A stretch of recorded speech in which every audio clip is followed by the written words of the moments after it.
This broadcast is brought to you by Law School Transparency. Our mission is to make entry to the legal profession more transparent, affordable, and fair.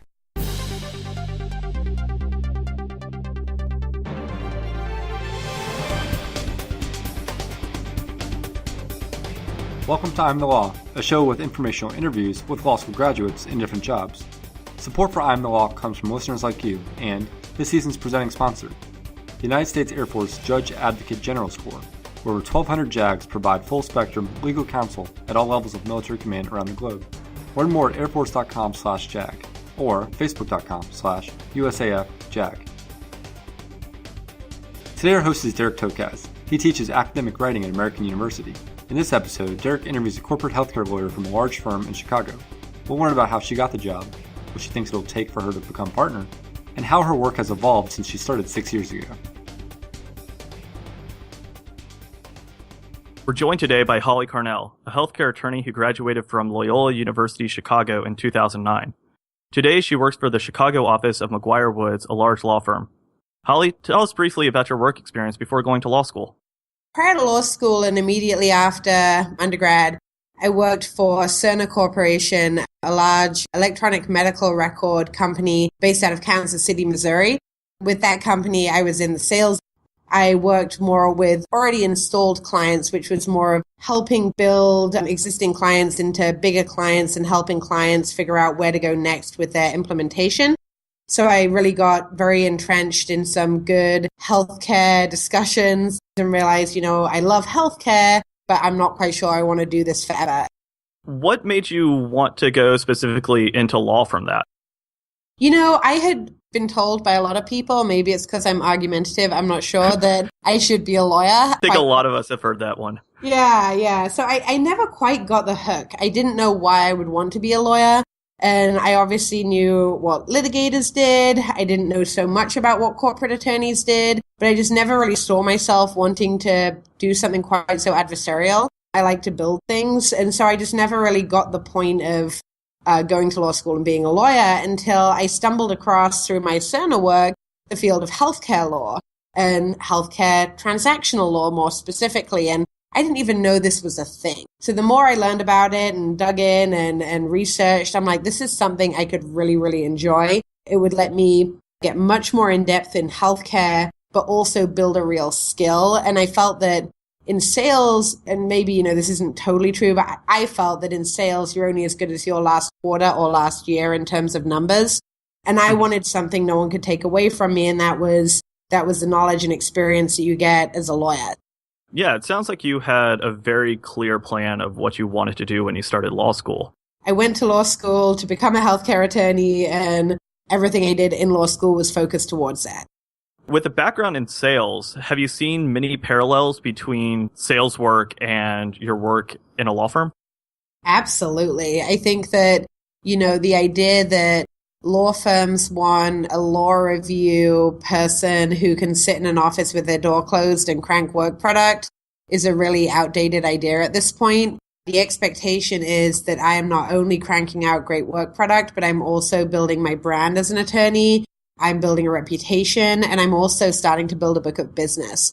And so I think that you can't be a successful lawyer at a big firm if you're just a good salesperson. You have to be fundamentally a strong lawyer, but it's becoming harder and harder to be successful at a big law firm unless you've got the interpersonal skills and the sales stuff as part of your repertoire. One of the pieces of advice I heard a lot before starting work in a large firm was that your client isn't so much the actual client paying the firm, but your client is more the partners that you're working for. And you sort of have to work in, with that mindset of selling yourself to the partners and sort of treating them as the client whose expectations you have to manage. Did you find that to be the case? Your client is everyone, basically. When you're a junior associate, your client is everyone who's a second-year associate and up. Your client in some ways are, the administrative people at the firm, and definitely the partners and definitely the clients.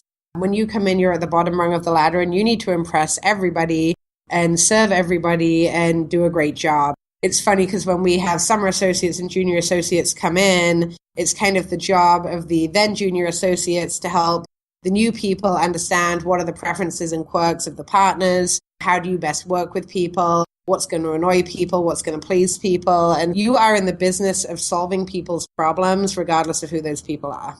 Yeah, it's definitely good, I think, to know that you have to come in sort of with that expectation. To the extent you come in thinking, well, I'm going to be given assignments and I'm going to do a good job and people are going to be very grateful to me, I think that they're the people that tend to struggle more and find themselves without assignments to do. It's always somewhat comedic and reminds you of when you were a first year and this happened to you, when you go in with that one-page assignment covered in red pen for the first year associate and say, I have a few edits for you, and their jaw drops as in, oh my goodness, how could I have done such an awful job? And you have to remind them, look, none of this stuff is easy. You've never done this. And clients are paying for the collective knowledge of the firm, not for you as a first-year associate straight out of law school. It's very humbling, I think, when you first walk through the doors of a firm and realize that you really know nothing and you've got a long way to go. So can you tell us a little bit about the clients that you're working for now and the type of work you do for them? I have a very kind of broad practice within the healthcare space, and it varies in terms of the mixes between the clients. I've spent a lot of the clients of our group are healthcare provider clients, and so I spend a fair amount of time working with hospitals and health systems, surgery centers, large physician practices, and other healthcare providers on a variety of kind of day-to-day issues from HIPAA and high-tech, compliance with the various healthcare laws, such as the Anti-Kickback Act, implementing a compliance program, and really any other question they may have. And then I have a transactional practice focus as well, and I do a fair amount of merger and acquisition work with the private equity funds, more on the buy side, but also on the sell side. And there I'm both doing kind of the healthcare regulatory side of things in terms of the private equity fund wants to purchase a healthcare company. We come in and say, what are the risks with this company? What are the things that they're doing that may mean that there's historic liability and things that need to be changed when our client invests in the company, as well as what can we kind of use as negotiation points. So that's kind of the regulatory diligence. But then I also do the actual M&A documents, the purchase documents, the various investor documents, and really get involved in the full scope of the deals. So it ends up being a pretty broad and mixed practice. Are you working directly with the clients, or is a lot of your work sort of filtered through the partners and higher level associates? Very little of my work is filtered through partners and higher level associates. So you're interacting with the clients quite a bit then?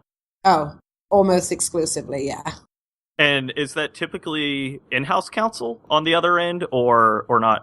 It depends. I would say a lot of the time not. So for private equity funds, they often don't have inside counsel, or if they do, they're not kind of transactional people. And then with the various healthcare provider entities, some are and some aren't, but we often work directly with business people, and then sometimes it's with in-house counsel. It just really depends. I know a lot of people have reported that one of the things that they really enjoy with their work is getting to actually directly interact with clients. And one of the downsides of large firms is, you know, there's this whole level of management above you. But have you found that to be particularly rewarding?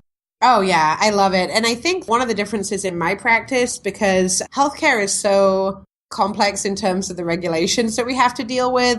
I heard, and I don't know if this is true, that it's the second most regulated industry after the nuclear industry. But because of that, you end up finding that healthcare providers and healthcare companies that generally wouldn't go to such a big law firm based on the size of their company end up paying more in legal spend just because of the complexity. So we end up with a lot of kind of mid-market and upper mid-market clients. And so it means that we're more of a flat structure. Whereas if I were working on a mega company, say Microsoft, which to my knowledge is not a client of the firm, but just by way of example, everyone knows Microsoft, I would expect that there would be multiple layers above me between myself and the client. And that's just not the case where you're working with more mid-market clients. It's much quicker and easier to get straight into the mix and work directly with clients once you've proven yourself in terms of having good enough judgment to know what you know and, more importantly, what you don't know.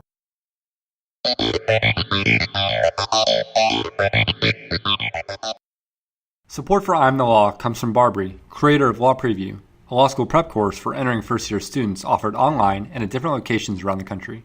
It teaches the academic skills you need to excel during 1L year. Learn more at lawpreview.com. Coming up, Holly describes how her work evolved once she began to supervise other associates. And the really tough part is how do I make sure everything is right without totally doing everything all over again? If you don't subscribe to I'm the Law, head over to iTunes or check out lstradio.com.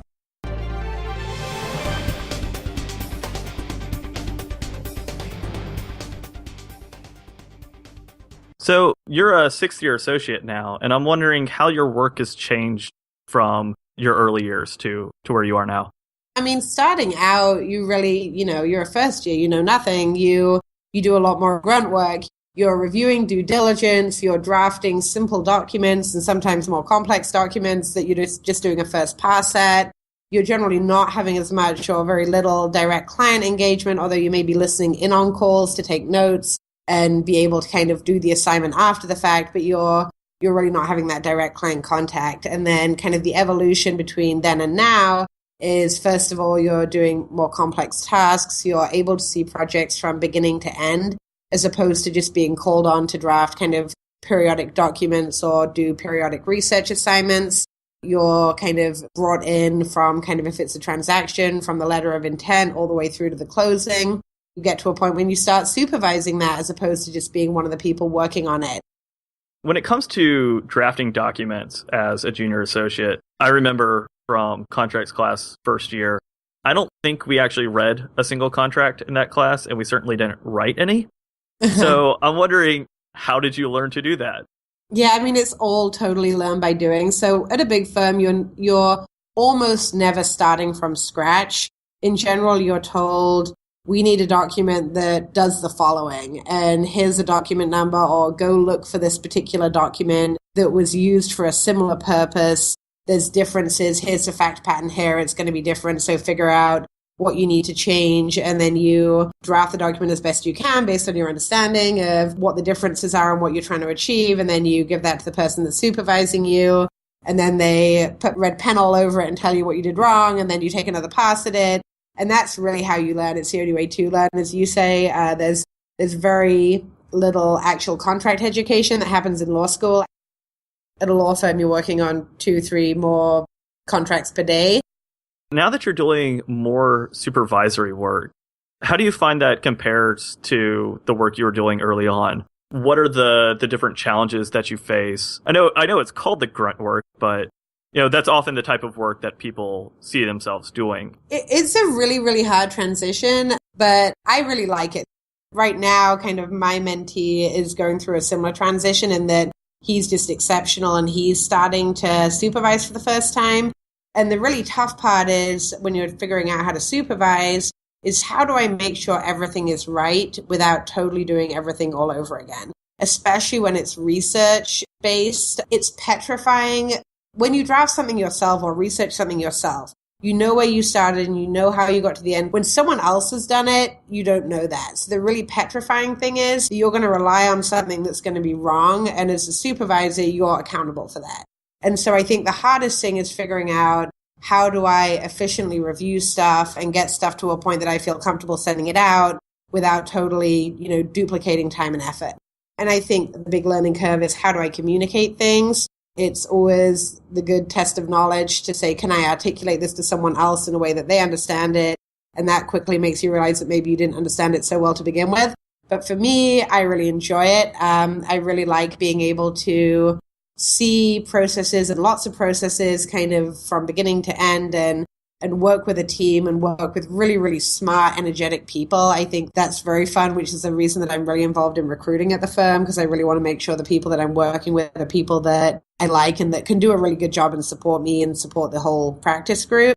But I also do enjoy doing and I wouldn't say it's grunt work, but doing work myself too. I work a fair amount this is going to sound really nerdy, so I preface it with that, but with HIPAA and high tech, kind of analyzing patient privacy issues, both from a state and federal law perspective, really digging in on some complex issues around that, and writing to a client and articulating a position on that to help them with their compliance is actually very interesting to me. And so when I get the chance to do those assignments, I like to mix that in as well, but it's just hard workflow wise sometimes to work in the kind of the researching and the writing with kind of having a lot of touch points on a lot of other things.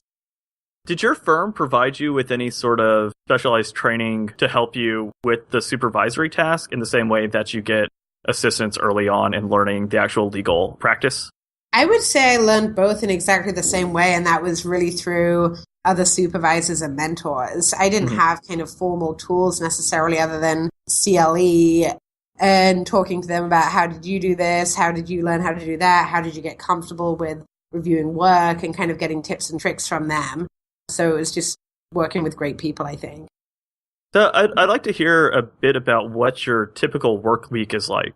I don't travel, so that's one thing that's common about most weeks. It's very rare that I'll travel. I think I've been on maybe 5 or 6 work trips in the 6 years I've been here, which I love. I expect that I'll end up traveling more as I'm kind of more heavily in business development mode in a few years' time. But other than that, it can be very varied. I tend to try and start my day setting out a bit of a plan for the day in terms of what do I really need to get done. I try and get to work super early if I'm really jammed up, because that's my kind of best quiet time.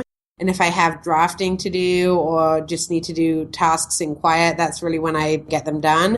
And other than that, I mean, the phone rings a lot, you have a lot of meetings, and then you have time blocks that you're trying to, actually get contracts moved and work product shifted. I don't know that I really have a very standard work week. I don't work crazy erratic hours for the most part.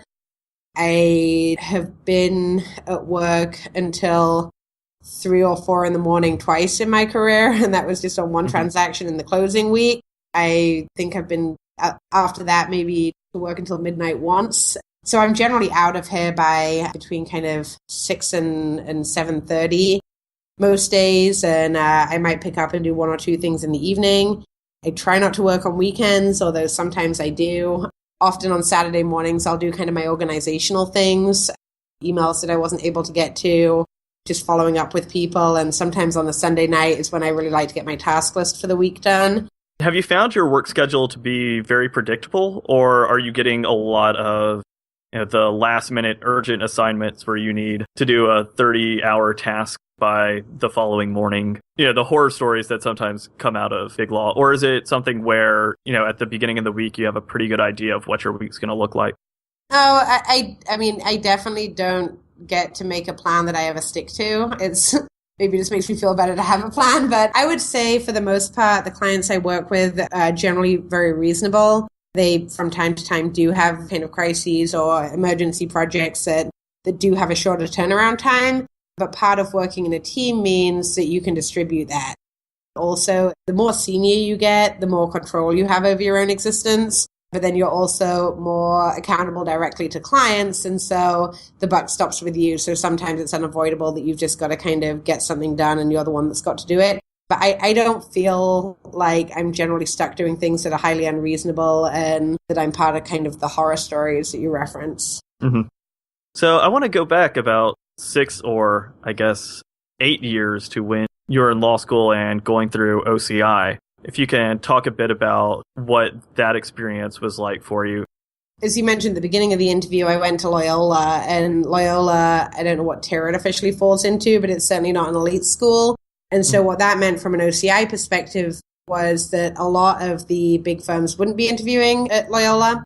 The ones that do interview there had grade cutoffs, and then it was a lottery system. At the time I was interviewing, I was in the top 17% of the class, which meant I wasn't eligible for a fair amount of interviews, and the ones I was eligible for were lottery-based. So even if they had a healthcare practice, I wasn't necessarily going to get picked to interview there, even if I preferenced them. What I did was figured out where all the healthcare practices were in Chicago, because that was really where I wanted to work. And I looked at a couple of other cities as backups, but I really wanted to stay in Chicago. I made a point of reaching out either to the department chair at those firms within the healthcare group, or I reached out to maybe a partner in those groups that seemed to have a background that I thought my experience might resonate with. I went and met with them if they were willing, tried to keep it short and not spend waste too much of their time, really just introduced myself, told them what my interests were, and said, if you think I might be a valuable fit with your firm, I would love to interview with you at OCI, but I may not be able to get onto the interview schedule due to the OCI system. So if you would like me to be on the OCI schedule for your firm, here's the person you've got to call and you've got to ask them to put me on the schedule. Most of them took me up on it. I don't know if that was a normal request or not, but I did it nonetheless. And I got a lot of OCI interviews. I think my sales background really helped. And a lot of the time, too, there weren't necessarily healthcare specific people that were doing the interviewing. So it was easy enough to say, hey, I'd love to meet some of your healthcare colleagues. Is there any way you'd recommend me for the callback so I can have that opportunity? And so asking that really direct question, I think, really helped. So I interviewed on campus with McGuireWoods. I was fortunate enough to get a call back. I came in and I met some wonderful people from the healthcare group. The interviews went well. I received an offer to be a summer associate. Was fortunate to receive an offer at the end of the summer program. So I understand you're on the associate recruiting committee at McGuireWoods? Yeah, that's right. How did you get onto that committee? Was it something you pursued or were you sort of drafted for it? How did that happen? You know, I guess I'm not quite sure how it happened. In general, I've always been willing to pick up interview slots when we have interviews. And I really enjoy interviewing and I really enjoy recruiting and really care about who I'm going to be working with. And so at some point, I think I was probably just invited to a meeting and accepted, and that's what it was. So you mentioned when you were in law school, there were still some firms that you weren't able to interview with. Does McGuireWoods have certain cutoffs like that you're seeing now for people that wouldn't be able to interview? I don't know what they are. Frankly, I do the OCI for Loyola, but I don't know what the grade cutoffs are. But all big firms do, and most of them are at 5 or 10%. I want to turn now to partnership track for a minute. So you're in your 6th year now, and at what point do people at McGuireWoods usually start coming up for partnership consideration? Yes, if you know when that is. Around the 8th year, you would be generally, if you're going to be put up, you're going to be put up for non-equity partnership, and it's a 2-tier partnership tracks. They refer to it as income or non-equity partnership is the first step. And then after that would be equity partnership, which I'm not quite sure how long that takes on average or generally. Maybe 4+ years out would be my guess. From non-equity or income, you might be considered for equity partnership. Has the firm had any conversations with you about sort of what you ought to be doing if you want to make partner? Probably on a biweekly basis. Oh, really? That often? I mean, yeah, we talk about that stuff all the time and have done for several years now. So nothing is a mystery to me on that. Okay, that's probably got to be a pretty nice relief then, as opposed to sort of wondering what's going to happen in 2 years. I don't think it's that big of a secret in terms of what firms in general or this firm's looking for in terms of making people partner. They want people who ultimately down the line are people that are going to be able to bring in clients, manage clients independently, take care of clients, build with other team members, existing clients, and bring in new clients, build the brand of the firm, build the brand of individual attorneys. So it sounds like since they're pushing that type of work a lot, that there's probably not much conflict between going out and giving talks or working on publishing papers as opposed to, since that's going to take some time away from doing billable work. But it sounds like the firm is pretty accepting of that. Well, I mean, you still need to meet your hours. You still have to get your hours. I think that's the expectation on me is to meet my hours, but they're not expecting me to bill 2,500 hours. I'm expected to meet my hour target, which is 1,950. If I do a little above that, then great. But that, if you're efficient and manage your time well, that still leaves time to do other stuff. And frankly, I enjoy the marketing side of things. So it ends up being something I can work in pretty easily. So it's not, hey, you hit your hours, great, bill more hours now. It's more a matter of, I don't feel like there's ever been just a pressure to kind of bill hours. It's more about making sure all the work gets done. We have times that we're super busy and times that we're solidly busy. And so it's kind of using the downtime when you're not crazy busy to do the other stuff. But I've been really fortunate in my group, and being, I think, in healthcare, it's always been busy. So we don't have that feast or famine thing that you can see in a lot of practices where you may, in litigation, have a giant case and then have some downtime. I've always been able to kind of keep steadily busy and just kind of get the work done.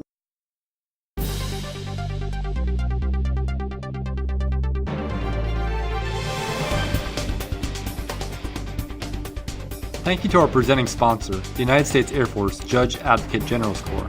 Thank you also to Barbie Law Preview and top-law-schools.com. We hope you join us next week for our show where Debbie Merritt interviews an assistant U.S. attorney. I Am the Law is produced by Law School Transparency for LST Radio. If you want to hear more, you can subscribe to our podcast on iTunes or go to lstradio.com.